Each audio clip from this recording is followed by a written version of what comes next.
Okay, welcome to Thursday PD.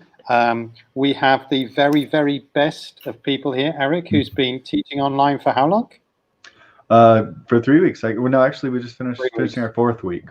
Yeah. I've done 1 day. So I have got on there, listened to all of you guys, listened to all your advice, and then paid precisely zero attention to it and done it my own way, as you'd expect. And Adriana, who's been teaching online for how long? I'm not even teaching online. I'm just supporting teachers. 2 days. 2 days. And I'm sick of it already. For 2 days, yeah. I mean, there are a couple of things that I've learned that weren't immediate obvious to me, having listened to all your wisdom. Number one, teaching online, you do have to slow down. It's very much like teaching EAL. Yeah. And it brought back memories of teaching EAL. You've got to be a bit slower. You've got to talk a bit slower. You can't gauge their feedback directly. You can't gauge their feedback at all when you're sharing the screen, I've discovered. Especially if you're using Google Meet, because Google Meet is super basic compared to StreamYard and apparently very compared to Zoom. But I understand for the less able teachers, then that's not such a big step up. What are you using, Eric? Using Zoom. I mean, it's not because our school hasn't purchased it, but a few of us teachers have just bitten the bullet and bought it just because you can't see everybody's face. The other you just don't have a choice to see everybody's face. I mean, Skype is okay. You know, you can see often. You can see a little circle with a tiny, but with the Zoom, you can just do a gallery view, and you can at any time see what's going on. Yeah. I mean, I think that's the feedback I'm getting online from everybody is that if you haven't chosen anything yet, you choose Zoom. Yeah, and the breakout rooms are so cool. Like you just set it up in advance. I just happen to have a setup that we've already got built-in Teams in my class anyway, and so I just put that in and I save it with the meeting, and then just send them into their groups whenever it's time. It's very cool. I mean, I think Google Meet is a good beginner's tool, and so far in KL, it's been pretty reliable. But as somebody who's used far more advanced things, I'm like, this is really, really basic. Yeah. So I'm going against the school policy, if we have a policy, and everyone's been told to use Google Meet, and I'm using Zoom. And I've offered to teach a class in every grade, and bit by bit they're like, oh, so are you using Zoom? Yeah, totally using Zoom. And then I just send them the video clip at the beginning, the first 2 minutes where the kids wait in the waiting room, then they come in, they're muted because I can mute them. I unmute them when I want to. I make them raise their hand digitally, and that's it. The teachers are all sold. Because with me, the kids lose all etiquette of what a class should be, and they're screaming at each other and kicking people out and muting them, and it's just an absolute nightmare. And you spend the whole first 5 minutes going, everyone be quiet. Everyone be quiet.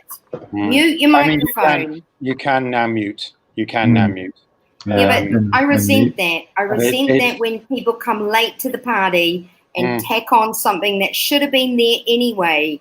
They're responding to something that if they knew anything about their software, I'm sorry, Google, you should have done it anyway. I mean, I think there's no doubt everybody I've spoken to, unless they've got server issues and Google is working better for them in their country, has said Zoom is the number one.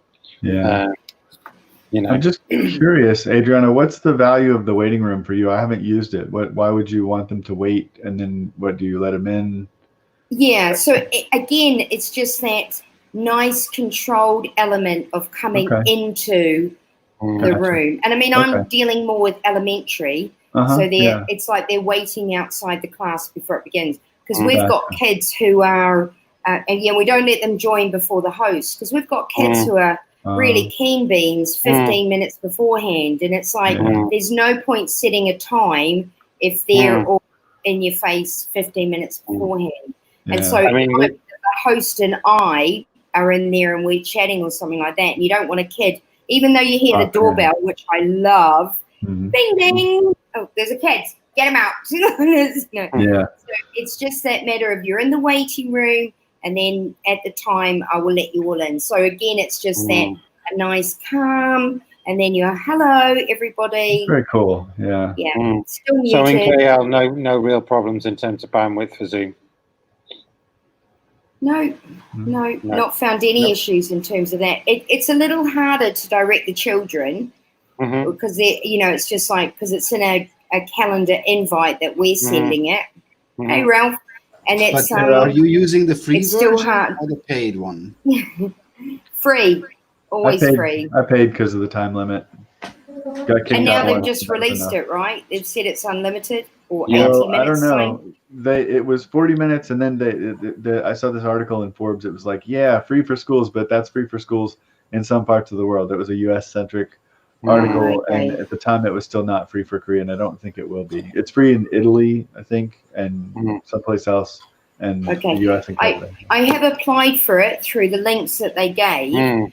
And they did have Malaysia listed, but they said it would take 24 hours. So we'll see what happens. Right. Yeah, but even for me, 40 minutes is too much. The teachers at my school, it's only been 2 days, and they think they have to run it for 80 minutes. And it's like, no, but 40 minutes is too much. It's a time limit. Yeah.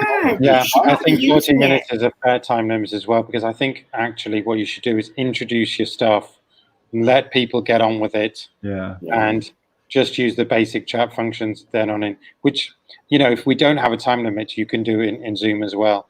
But I think I personally will definitely outgrow Google Meet very, very quickly. In fact, I already have, I feel.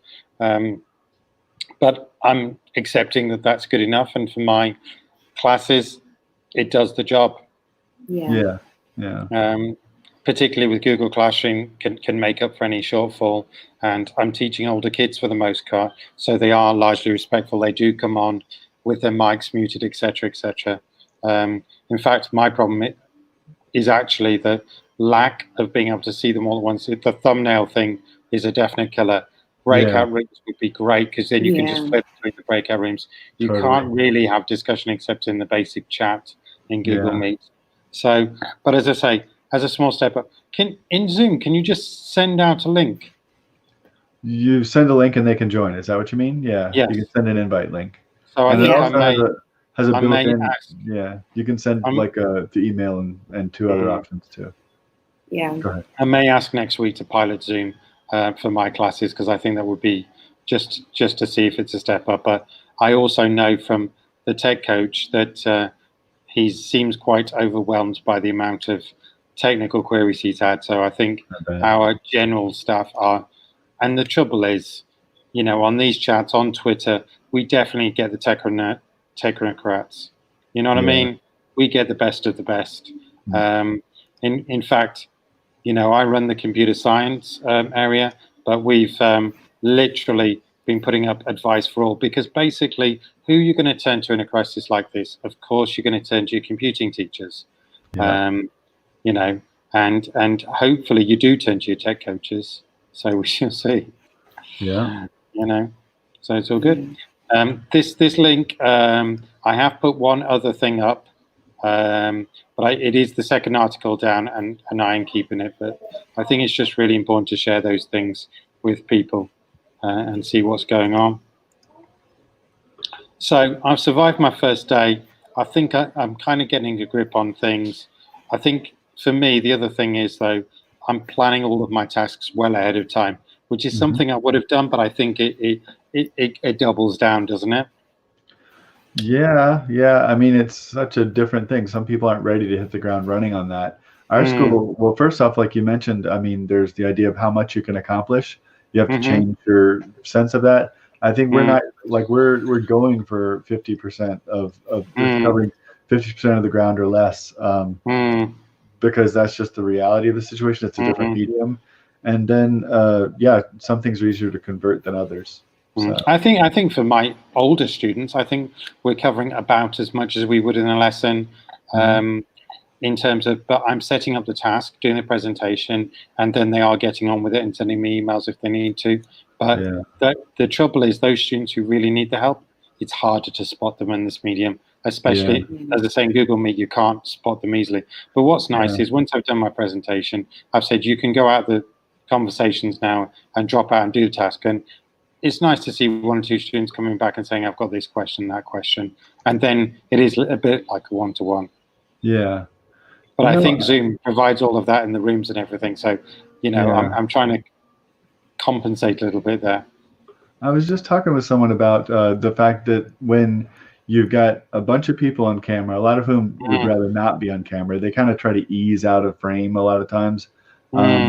Then we've got etiquette in our school, like, here's what you're supposed to do, what you're not. But they just trying to look something up. There's this silence. You say, okay, is anybody, and it's like, seems like it's more intimidating than in the classroom to break that particular silence.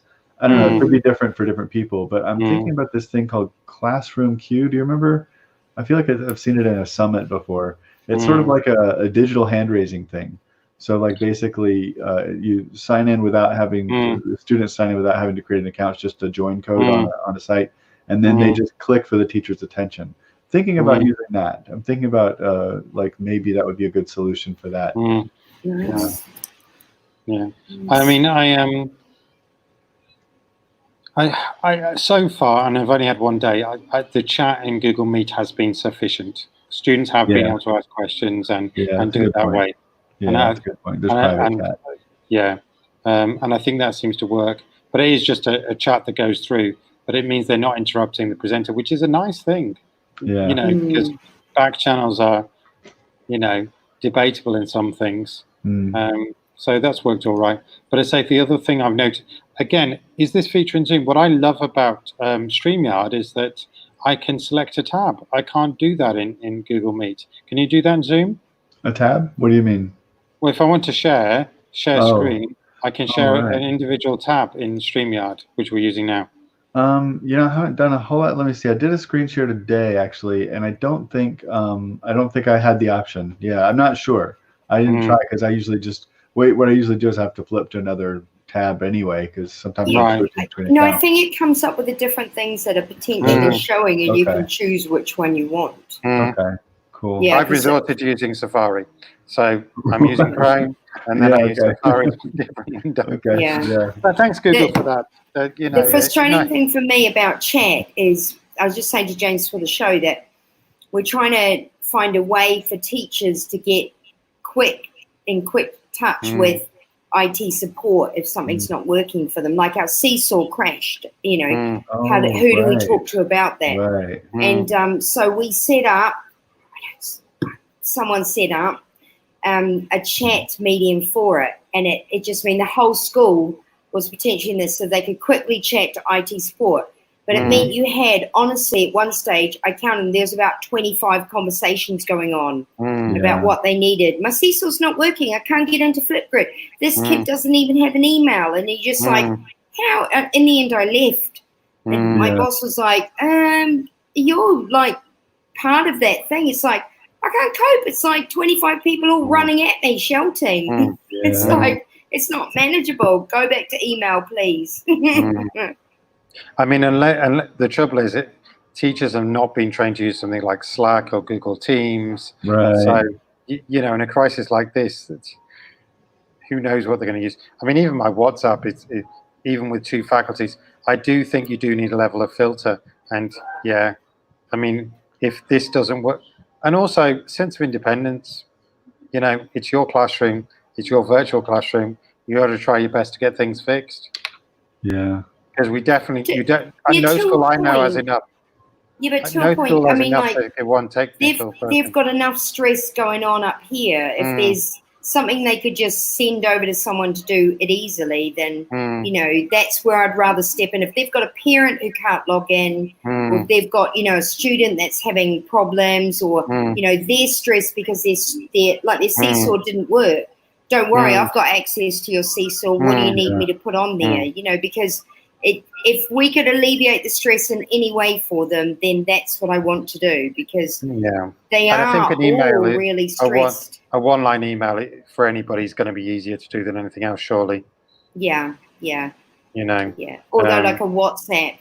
But this morning they were WhatsApping me really early, so I was just sending them photos of my bacon and eggs for breakfast.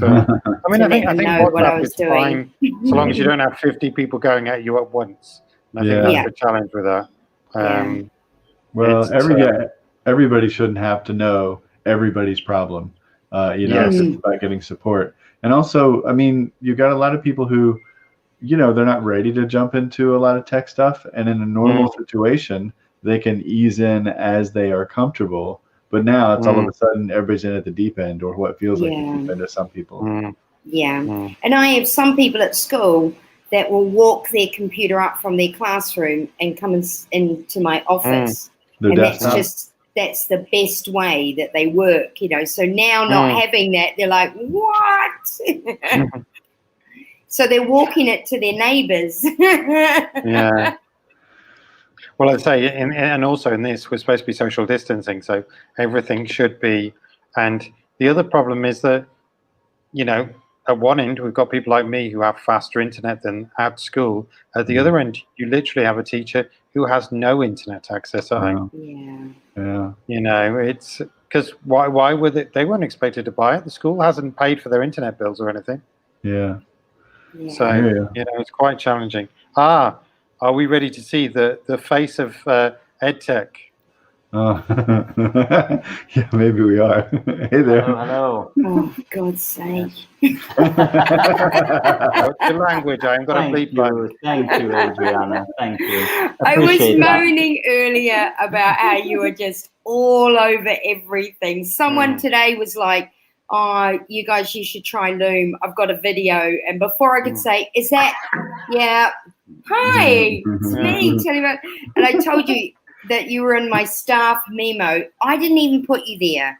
I champion you every time, but somebody else had added you to our staff notices. Did you do a video on Loom? You did one on Loom? Yes. Oh, nice. Yes. Cool. I have got about 120 videos on my channel now, so there's a pretty good chance that there is a video on. Yeah, of course. Anything. Yes. Do you have one on Screencastify?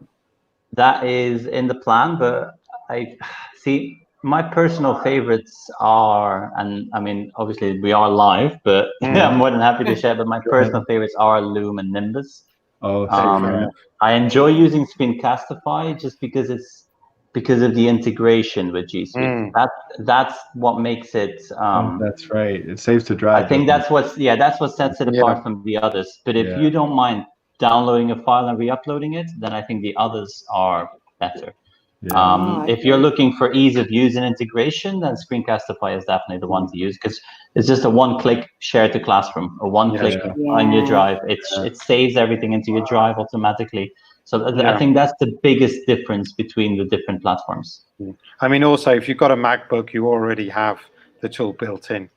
You only have to go to QuickTime. Windows as well. I mean, you've got your game engine, so you just press your Windows key, and then you've got your game engine. You do have to make a download for that, though, just to let you know. Mine was already pre-installed, so I think it might be up to Windows. I discovered the other day on Windows 10. It's not on everybody's. But, okay. I mean, you only have to press the Windows key button and it'll pick up. I mean,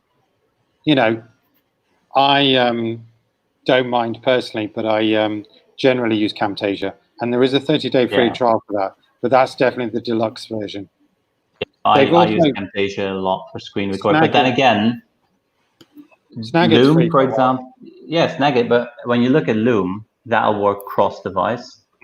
So, I mean, for example, when I'm on my Chromebook, Loom's my go-to. When I'm on my Windows, Camtasia. And it's just because Camtasia is it's got the editor as well, and it's so easy to use. But it's not free. No, it's not. And I say the 30-day trial is exactly that. But I say I have, for our IT department, I've already got Camtasia, a license for them, because it just, if you're doing a serious amount of videos, then I think you definitely need it. And it is my go-to tool now, even for podcasting, which I know it's not designed for, but it's just easy to use once you learn something, right? Yeah, and I mean, it's sort of a stripped down editor as well, which makes it much easier to learn.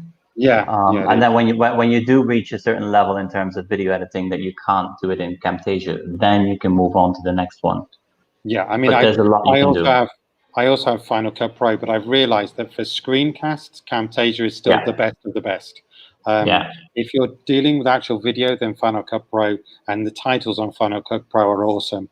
But I've started to get even and the rendering. I mean, when you're working with Final Cut Pro, nothing beats their rendering speeds.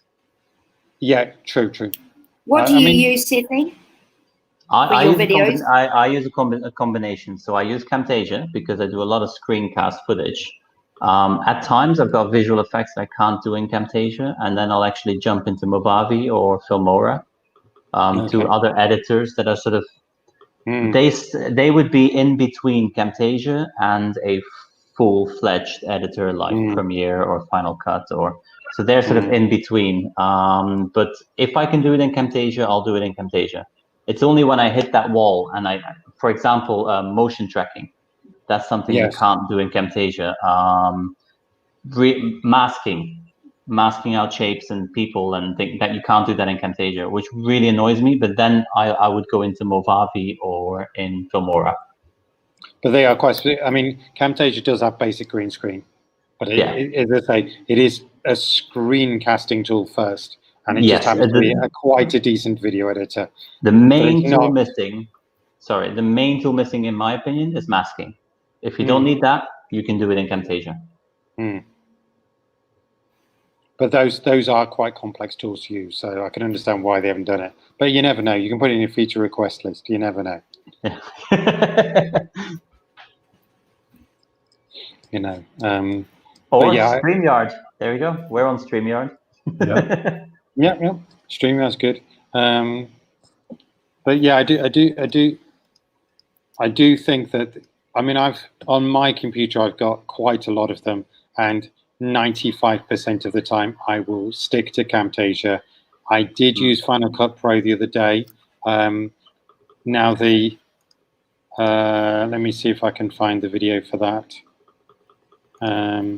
But I could ask a real favor, actually, of everybody. If Monday night, 8 p.m. Malaysian time, you are free, I would love it if you could watch this video.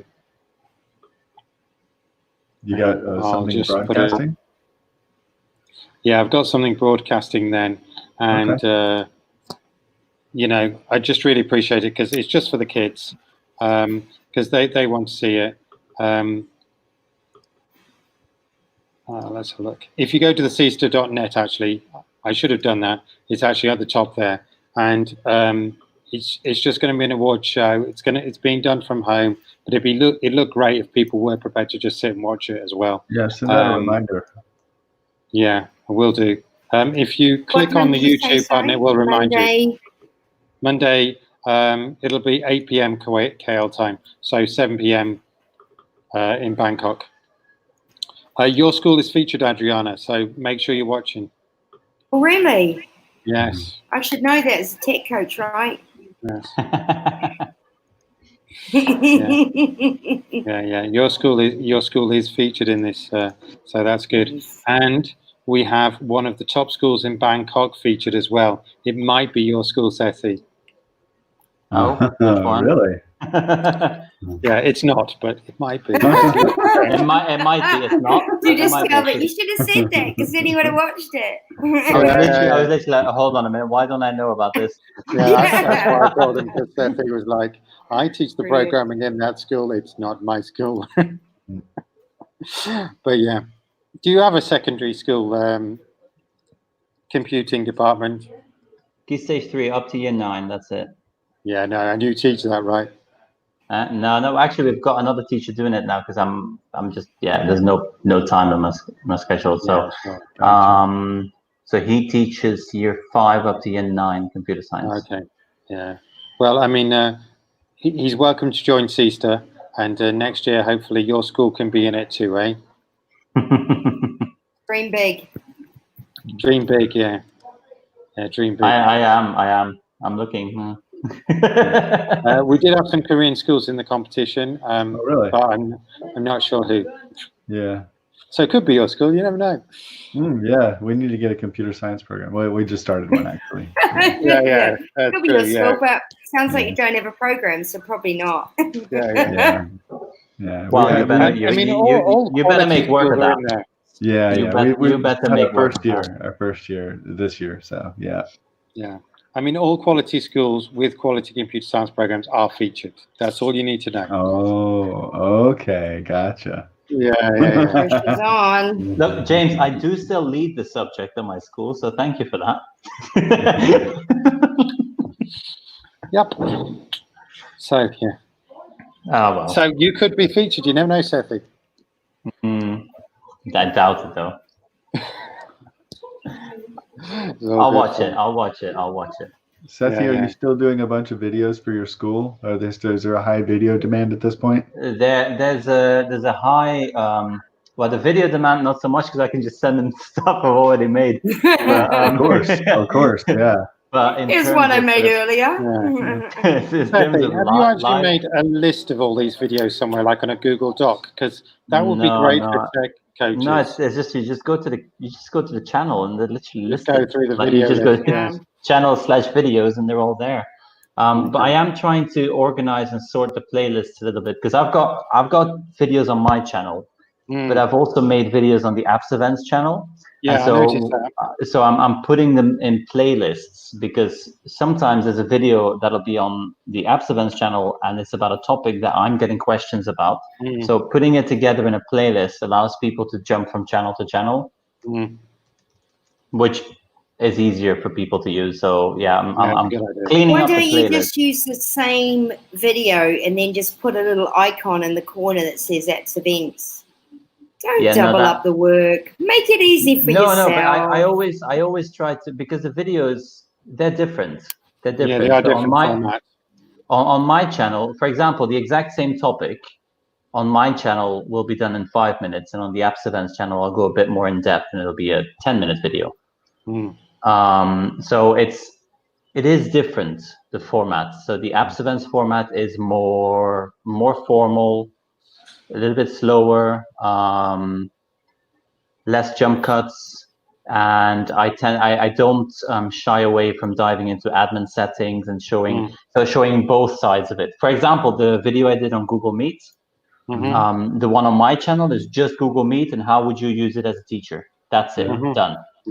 The one on Apps Events dives into settings. I show you the different settings of Google Meet. I show you how you can change the settings. I give you the examples of the admin console. I show how settings can be turned on and off. So it's the same overall topic, as are thousands of videos at the moment, but the format is different. So as the audience for Apps Events, you're looking wider. So you're looking at how can you put this into your school rather than just the educator from your point of view. So you're saying, right, this is how you should put it into your school. So this is what you tell your admin team. This is how you roll it out, and then a bit for the teachers. The Apps Events videos, you could see those as like full-on training videos that can be used by both sides. Whereas my channel, it's really educational technology. You as a teacher, what do you need to know? Okay, so at the risk of diverting, but because I think we have got an audience of some sort, let's do a quick round robin. Biggest problems teachers have had. I've only had one day, and most of it has just been getting on Google Meet, findings. Oh, this is a good question. I want to ask this one. What's the best online whiteboard around that's quick and easy to use? I'm curious because I see there's a bit of a controversy as to whether they're useful or something. But how about Jamboard? I recently was advised. Jamboard is blocked by some admin, so that's the problem, including ours. Why is that? It's free. Is it just because it's off by default? Because we don't want to confuse the teachers anymore. But some of the teachers are saying, is there a whiteboard or an whiteboard? It doesn't even have to be online, just be something you can use. There's a website. So if you can't use Jamboard, which I use Jamboard, I prefer that. But if there is a website, AWW app, which is like AWW app, which is an online whiteboard. Again, they have a free and premium, but that might be what you want to use.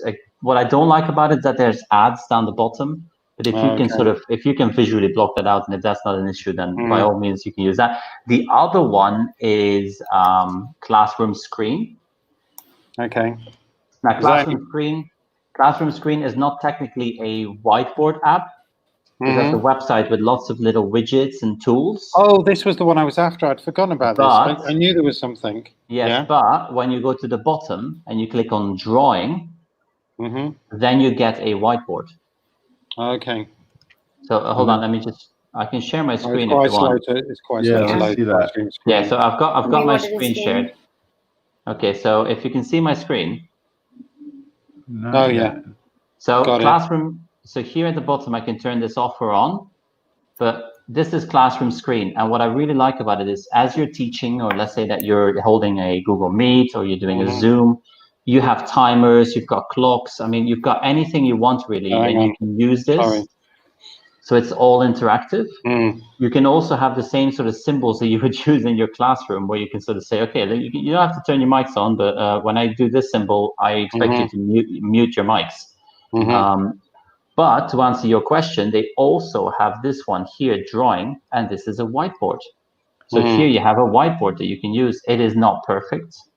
It doesn't have many features, but it allows you to do the basic scribbling and drawing, and so that would be a good one to use. Yeah. What's that one called? Sorry. The classroomscreen.com. Okay, I'll put that into the. That's a good one to use. I think I might have a video on that somewhere. There's a surprise. So yeah, so there you go, classroomscreen.com. Yeah. You know something, Seth? I tried to find the other one you talked about. You said AW app, APP? AWW-APP. Ah, WW. Okay. Yeah, I'm going to try that again. Yeah.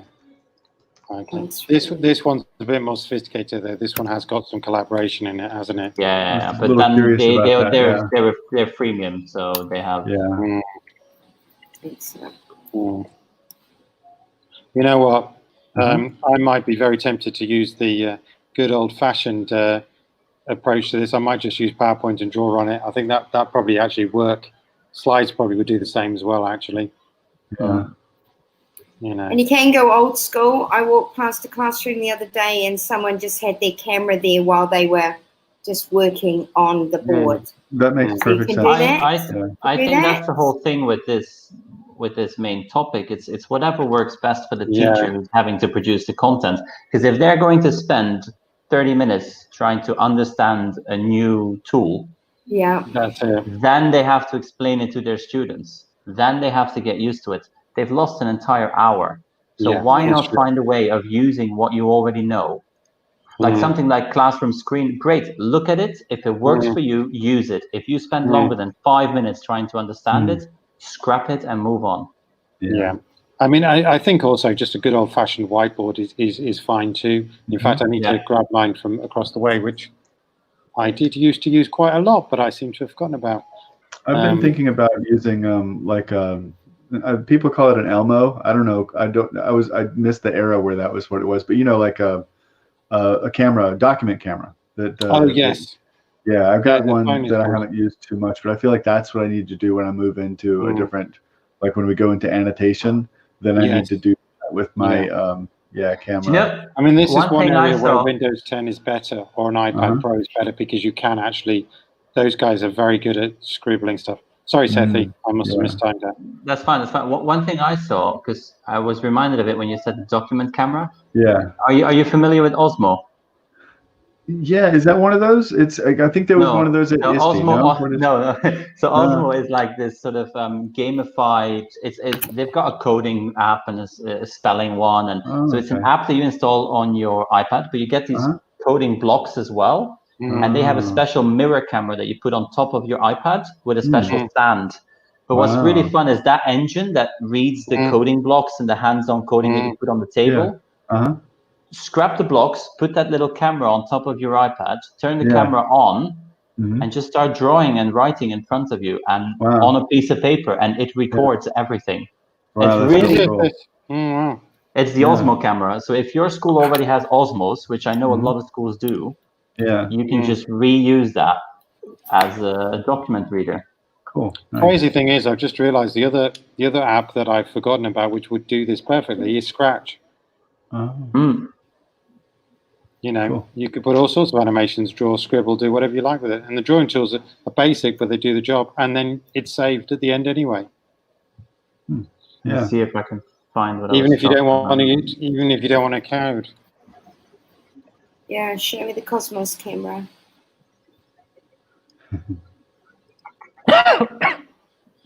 Yeah, I just Who so coughed you then? saying that. Yeah, I did cough then, but don't worry. I was just going to play with Scratch for a minute or two. Okay. Because I like to do that. That's just his excuse to be in Scratch. Yeah, that's it. We're on Scratch now. It's perfect. And if I want to draw something, oh no, they've moved everything around.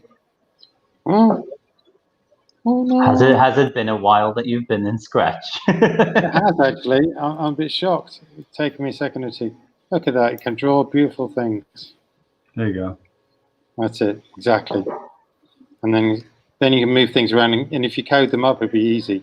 Mind you, people who can do this probably not the people who need support.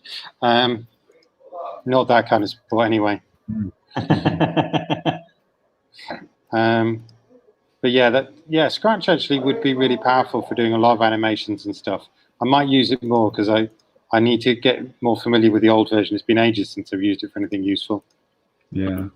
I even made some Year 7 lessons, even though I'm not teaching Year 7, just because I wanted to remind myself what Scratch was like.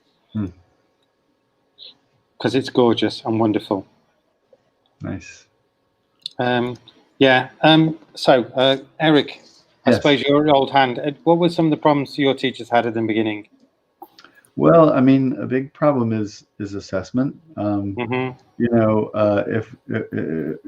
we're all on the same page, then assessment goes better. But if if people are trying to get points and not worried about how they get them, then there are a lot more holes, an infinitely larger number of holes in the system, and so that's been a problem. You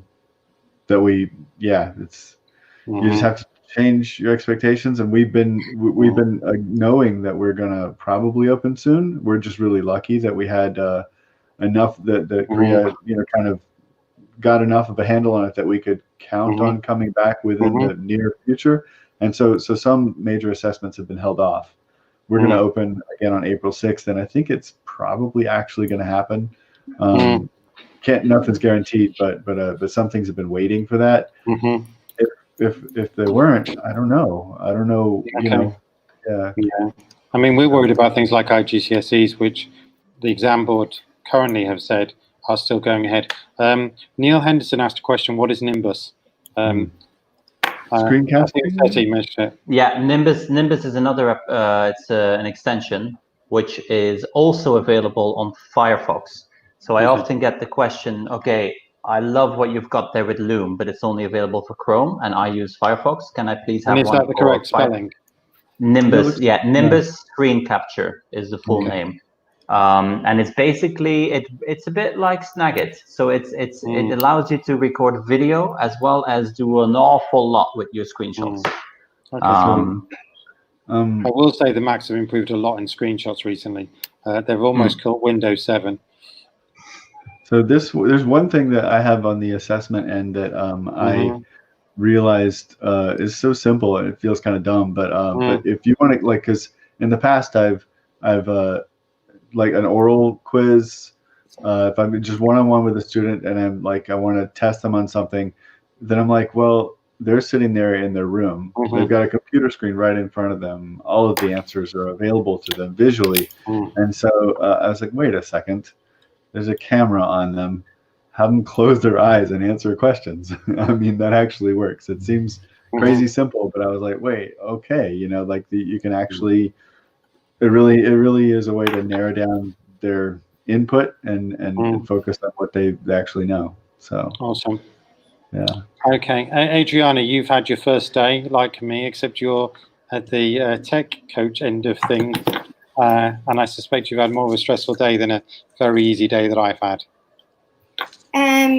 It's very exciting because teachers are now coming to the tech party. it's just very stressful for them that they're a little bit late to the party. Probably the best way to put it. But they're at the party. That's the main thing. They are at the party. That's right. And a lot of it is stuff that could have been, you know, like things like the students didn't get all their logins. Yeah. So they're not logged in. The parents have not been logging into things like Seesaw or Epic or RazKids. So it's those fine-tuning things that I would kind of expect to have been done at the beginning of the year. You know, whether they use them or not, that's fine. And we've run lots of parent workshops as well, and I've run parent workshops and stuff like this. So, and we've posted all the information, and you know, like everything, if you don't need it, you don't use it until you need it, right? So, So I've had parents not able to access anything, students getting stressed, and they were getting stressed if they can't get onto a meeting. They get really upset about it because they feel they're missing out on something. We've had parents emailing in saying that the times are different. There's only one old laptop in the house for 3 kids to access. So, you know, you have to stagger all the times. Well, none of the grade groups are talking to each other because we're just trying to get along with, you know, what's happening in their grade group. So these are just teething problems at the beginning, but it's led to a lot of, and that the teachers aren't really aware. We've not made them aware of what the support actually is. So they're having little mini meltdowns when they could be reaching out to someone like me, like tech support, like the library. You know, the teachers are all recording themselves reading books. We just had Book Week where we had about 15 people record themselves reading books. So just use that YouTube list, you know, but they feel like they have to do everything. It's the nature of teaching, so isn't it? They just get on the business of it, and they need to start farming out these things and, you know, getting somebody else on board. Yeah. No, it's true. Talking of which, at the risk of diverging into a slightly different area, there is a very good list of things going through at the moment. Hang on. And one of the things I saw on Twitter was this one here where actual authors have been reading the books. So plenty there to go at. So I've put that up as a little link. So Adriana, there's a nice list of and lots of fun authors have been reading books. So I think that's one last thing that teachers need to do. Although against that, one thing I would say is that it's hugely comforting for the younger years to hear their teacher reading. Yeah, that's the biggest thing we've noticed. Yeah, but again, you don't have to do it live. You can just record yourself in the morning, can't you? And then just post it throughout the day, because then the children feel they need to be in front of the computer at 12 o'clock to hear their teacher read, and already it's pressure, and then the parents are going, but we were going to go and eat then, and you know. We've made sorry to interrupt you. We've made live check-in. We've made live check-ins only mandatory for year 6 up. Okay. They do have to check in live. Everything else is lots of content pre-recorded, and the teachers are on call during school hours, so you can send an email and you can expect, you know, an answer. But in terms of live meetings, that's year 6 and up. They are expected to come, and then everything is done via Google Classroom. They get sent reminders. They have a timetable of when they can see which subject teachers. They have to check in with their form tutors. And for example, my subject, Makerspace, if they have questions, they can pop in during that time. They don't have to come to that one. Because obviously, otherwise they'll just sit there for an hour, and they could use that hour to actually get on with their work. Other subjects, you do expect them to come in. So for example, last week, I expected them to come in for the first 10 minutes. And after that, it's off you go, start your design process. I'm here to support you, I'm here. But those first 10 minutes, I need you there, and I'll take attendance. Younger years, we record videos, we have teachers. I mean, my son's teacher has been amazing. She's been recording all sorts of videos. She's been recording herself reading a book. She's been recording the book that was scanned in, and then just her voice. She's been in the pool splashing around and singing splash songs, and he's just singing along and joining in. And just the fact that that's his teacher makes all the difference. Because I mean, we love books. We read a lot. We are constantly reading at home. However, still having just one video with his teacher's voice reading a book, it keeps him into that sort of school mindset. Yeah. And there's a big push at the moment with the copyright issues of teachers actually reading other people's books. So there's like this whole wave of authors online saying, I give you permission to read the books and stuff like that. But, you know, the second day in, and, you know, I've got teachers saying, should I make a podcast? How do I record? How do I put audio on all of my slides for the EAL students? And it's just, you need to balance it just as we roll in. I must say, just for the sake of that reason, we've made everything, so everything is on Firefly, everything is on our internet.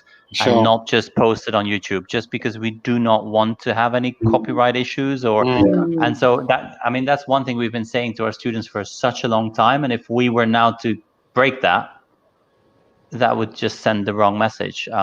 We do have a list of authors, because there's a really good list going around on Twitter at the moment of authors giving permission. And so they have a whole list of, I give permission, this one, and they've all given permission. So that's brilliant. I'd like to welcome Kay on board. You have to unmute your mic before you're allowed to talk, but that's your choice. No pressure. Hello, Kay. Hello. Hi. Hello. You want to say hello? So what do you think about this idea of reading stories? You mentioned something about it. Did I? Yeah, you said I am behind the story you're talking Oh, about. yeah, maybe that's not what you meant. That's okay. I'm not sure about the topic that you're talking about, because I just come in. She's coming into the conversation. Right So we were talking about reading stories. Now you talk about copyright. So that's, I think the question that I've been asked from the teacher is like, right now they are like, because the school closed, right? They have to teach online, so how they have to be aware of like copyright.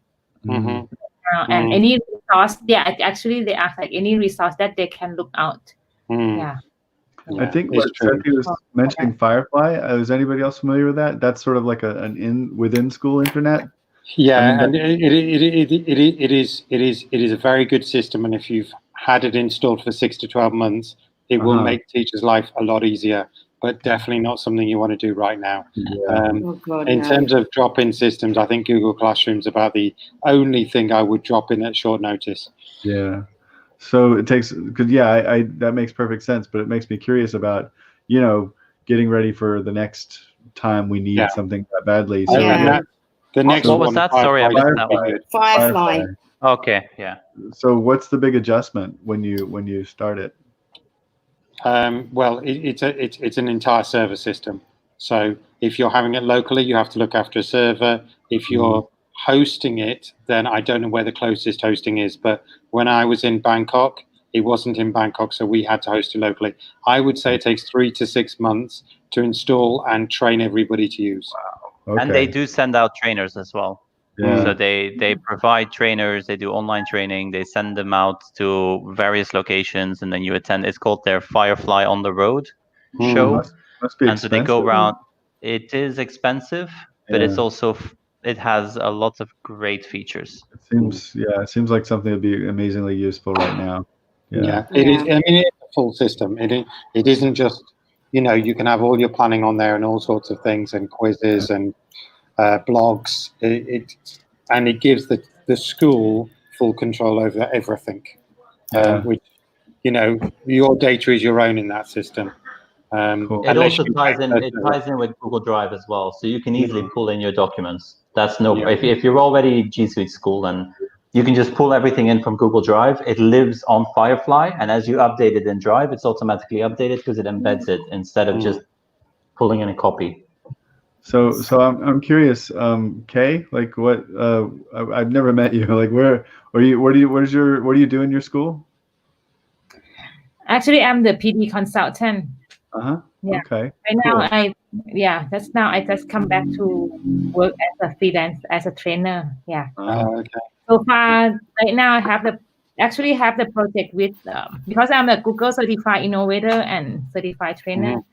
So, like right now at the COVID-19, I work closely with like Google Thailand about like how to help like Thai. She went over to the dark side for a while. Dark side. Yeah, what is that? You're not talking Microsoft, are you?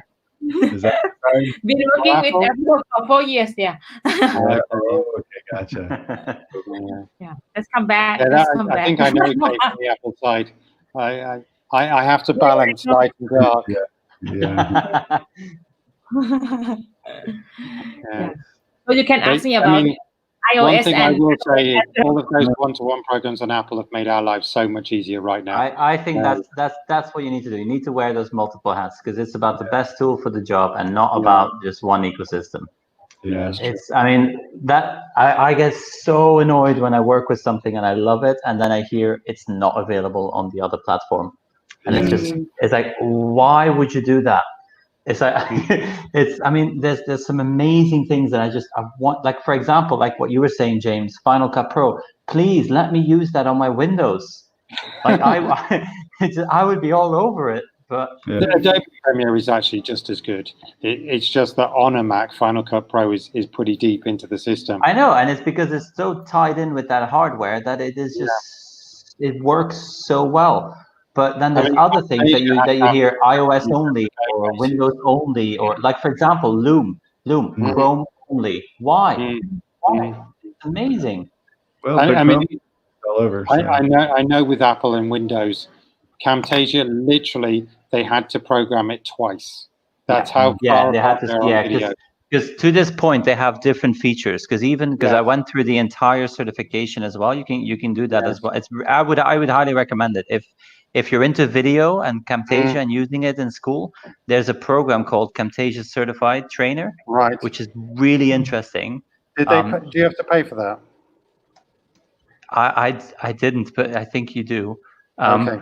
But no, but so I was invited to do it. But basically, you go through all these different training modules. But some modules you have to take twice, once for Mac and once for Windows, because it is so different. Wow. The way it looks, and some features are only available on Windows, and others are only available on Mac. So it's true. Because a lot of the great titles and stuff are only on Windows, although you can download the assets. I don't know why the asset library is a Windows-only feature, but it is. So it's interesting. Right, I think we're going to round up now because it is our time. So I'm going to round up with a quick fire round. You have 30 seconds to give your best tip to a teacher who is going to have to go online next week. What should you do between now and Monday? Okay, I'll start. Ramp up your expectations slowly. Start with making contact. Start with just establishing, hey kids, this is what we're going to be doing. This is what it looks like to attend class. This is when you need to attend class. If you have problems, here's what you need to do. Like, set that as a major goal for the first class, and then move up from there. Okay. Good. Adrienne, your turn. Okay.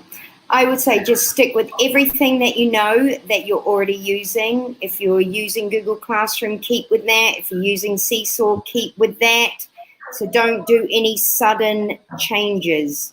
And just get the kids into a routine, but it doesn't need to be the class routine. So you have to build in things like going for a walk if you're allowed to, having a snack, having time away from the computer, having creative time that's not seen as an academic learning time. That's really important because, just move away from that stress. Sethi? Fast and clear communication. If you see any students early on that are sort of starting to fall behind, or that you see they're not logging in, or they're not submitting work, or send them a personal email and just ask them if they need any support, if they need any help. Don't let it slip, because you will lose them for weeks to come. Jump on it, be quick, but also offer them a solution. Don't just say, why haven't you submitted it? Say, here's a timetable. Maybe you can organize your time and when you work on which subjects. And so offer them a solution. Yeah, I want to say our office has been really active about contacting parents very, very quickly, like way more than usual, just to be like, hey, your kid didn't show up to class. Here's what's up. Your kid was late. Just to make sure that there's a full circle of information and that we stop any patterns before they get very. Yeah, and that's not in a sort of a judgmental way. It's literally just like, what can I do to help you? Like, why isn't it working? That's exactly. Yeah. Okay, do you have an idea at this point, or are you not teaching online? Okay, that's good. But I want to include everybody in the conversation, because otherwise, Seti and I could talk for an hour. Adriana could talk for an hour and a half if we could let her have a set. Yeah, but mine would be interesting. There's a podcast idea for you. Okay, and on that note, good night. It's been Thursday PD. Enjoy. Bye. Bye. Thank you.